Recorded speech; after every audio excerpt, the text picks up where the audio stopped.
Áður en að flutti ótt hann heim í blokk í nýbyggðu hverfi þar sem allt fullt af krökkum að hans aldri.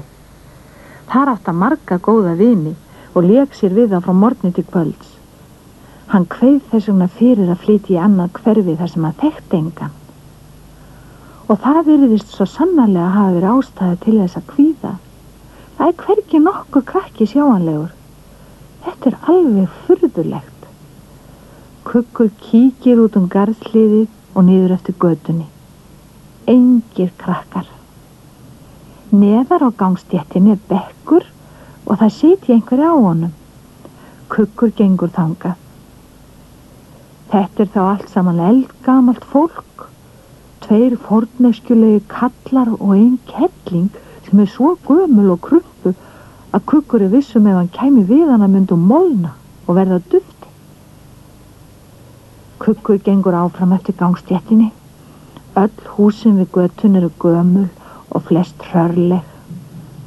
Húsið sem Kukkur nýfluttur í líka gamalt, en það ekki lengur hrörlegt því pappans og mamma eru búin að gera við það allt og mála hátt og lágt. Það reglulega fallegt og leyndardómsfullt hús. Og garðurinn, hann nú alveg frábær. Fullur af trjám til að klifra í og runnum að fela sig í. En enginn til að leika við. Ekki geta þessir gömlu kallar og kettlingar klifrað í trjám. Kukkur skellir upp úr við tilhugsunina. Hvað hlægir þig, ungi vinur? Heyrist sagt. Kukkur hrekkur í kút, snýr sér við. Þarna situr þá enn ein gömul kettling og horfir á hann glottandi. Ég var bara að hósta, stamar Kukkur og langar mest til að hlaupa burt því honum finnst kettlingin líta út eins og norn.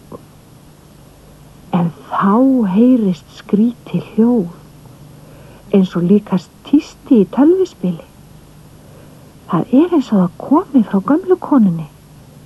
Nei, það getur nú ekki verið. Gamlar kettlingar leika sér ekki með tölvuspil. Komdu hérna væni og sestu hjá mér stundarkorn, góðurinn, segir gamla konan. Kukkur þorir ekki annað en hlýða þó hann sé í rauninni skíthræddur. Hann sest við hliðina á þessari skrýtnu kettlingu. Jú, viti menn, hún með tölvuspil. Ég hef ekki séð þessa tegunda tölvuspil áður, segir Kukkur fullur áhuga. Þetta splunkun í tegund? Tja, það má nú segja það, góðurinn, segir kettlingin. Ég bjóð þetta til í fyrradag 2:30. Ha, hvernig gastu það? Hrópar Kukkur. Hvað meinaru, góðurinn? Það ekkert mál. Kukkur alveg orðlaus. Þegar maður býr til tölvuspil, þá mjög mikilvægt að gleyma ekki að setja salt og pipar í pottin, bætir gamla konan við. Nú heyrist einhver kalla, Málfríður, Málfríður. Já, hvaða læti eru þetta? Svarar svo gamla. Efst í götunni kemur smávaksin vera í ljós sem hraðar sér í áttina til þeirra. Þegar hún kemur nær, sést að þetta stelpa á aldur við Kukk. Málfríður, Málfríður, segir hún. Ég fann svolítið í mosanum, það lifandi. Hún þagnar þegar hún kemur auga á Kukk sem situr dauðfeimin við hliðin á Málfríði. Hvað þetta? Spyr stelpan og bendir á hann. Þetta, svarar Málfríður. Þetta eitthvað strákpísl sem var að vaflast hér í kring. Hvað heitir aftur væni? Sagðistu heita Kukkur? Já, segir Kukkur vandræðarlega. Ég sagði nú ekkert það. En það rétt. Ég heiti Kukkur. Eða sko, ég kallaði það. Ég heiti Heiða, segir stelpan. Við Málfríður eru vinkonur. Við erum í eins skóm, sjáðu bara. Kukkur alveg að springa úr hlátri. Lítil stelpa og eldgömul kettling og vinkonur. Eða nú, app. En hann þorir ekki að segja það upphátt. Þetta verður hann sko að segja hinum krökkunum. En svo áttar hann sig. Hér eru víst engir aðrir krakkar. Viltu sjá hvað ég fann, Málfríður, segir Heiða. Það er lifandi. Láttu mig sjá, segir Málfríður og Heiða réttir fram lítinn skókassa sem hún er með. Málfríður lítur ofan í hann. Já, hérna ég á ekki orð, segir Málfríður. Er þetta ekki æði, segir Heiða. Kuggur iðar allur á forvitni. Ætlaðir ekkert að sýna honum þetta sem er í kassanum. Þær halda bara áfram að góna hon í kassan og óa og æja. Kuggur ræskir sig. Heiða og Málfríður líta báðar upp frá kassanum. Leyfðu Kuggi líka sjá, segir svo gamla. Heiða kemur með kassan til hans. Sjáðu bara, segir hún.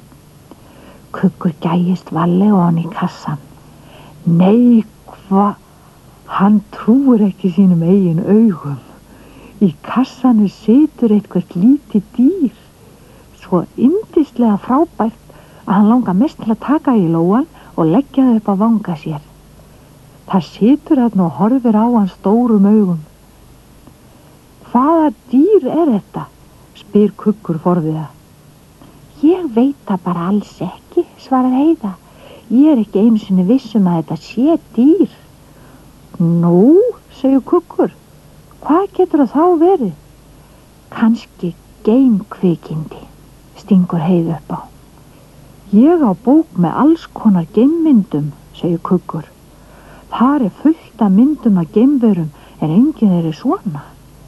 Kannski er þetta eitthvert útlenskt dýr sem hefur dottið niður úr flugvél. Nei, þá hefur það verið með fallhlíf, svarar Heiða. Komiði nú bara inn með mér. Við skulum spyrja mömmu, segir Málfríður. Hún opnar dyrnar á næsta húsi og kallar inn. Mamma, halló, hvar ertu? Áttu mömmu, spyr Kuggur hissa. Auðvitað á ég mömmu, hvað heldur eiginlega ég sé? Já, en þú ert svo gömul, segir Kuggur. Iss, mamma er ennþá eldri, svarar Málfríður. Leið birtist mamma Málfríðar. Ég er ekkert gömul, segir hún, ekkert mjög. Nei, mamma, þú ert bara þó nokkuð ung, svarar Málfríður. En segðu okkur nú hvað kvikindi þetta er. Mamma Málfríðar rýnir á hann í kassan. Aha, segir hún, já, hvar funduð þið hann? Ég fann hann á mosaþúfu hjá Hólnum, svarað Heiða. Já, það er nefnilega það, tautar mamma Málfríðar. Svo haltrar hún á bókaskápnum og dregur hnausþykka bók út úr einni hillunni og fer að blaða í henni. Allt í einu kallar hún upp yfir sig. Já, þetta grunaði mig. Málfríður, Heiða og Kuggur hlaupa til hennar. Heiða er með kassan með litla krílin í. Í bókinni mynd af dýri, mjög líku því sem er í skókassanum. Litla kríli stekkur upp úr kassanum og upp á bókina. Það hoppar upp og niður og bendir á myndina. Mamma Málfríðar les það sem stendur undir myndinni. Mosablesi, lítið kríli sem býr í mosaþembum. Glaðlyndur og hrekkjóttur, en ekki illgjarn. Getur orðið gífurlega sterkur við skilyrði. Geymist á friðsælum og gróðursælum stað. Nærist á rúsínum og berjum. Já, þar hafið það, segir svo eldgamla og skellir aftur bókinni svo rykið þyrlast upp og kríli litla skýrst upp í loftið. Þetta er mosablesi. Við skulum kalla hann Mosa, stingur Kuggur upp á. Málfríður opnar skáp og næri rúsínur handa Mosa. Hann virðist verða geysilega glaður og hámar þar í sig. Svo leggst hann niður í skókassanum og sofnar. Allir geispa. Jæja, krakkar. Nú skulið þið fara heim. Málfríður á að fara að hátta, segir mamma Málfríðar. Í rúmi með þig, stelpa, segir hún svo við Málfríði. Komdu, segir Heiða við Kukk, ég skal fylgja þér heim. Svo setur hún lokið á skókassan og tekur í höndin á Kukki. Bless, bless, kalla þau leið og þau fara út úr dyrunum. Sjáumst á morgun. En mæðgurnar heyri ekkert í þeim, því Málfríður vill ekki fara að hátta og hefur falið sig fyrir mömmu sinni. Kukkur sofnar sæll og glaður þetta kvöld. Það er gaman að búa í þessu hverfi og hann hlakkar til að hitta Heiðu næsta dag og kynnast Mosa betur.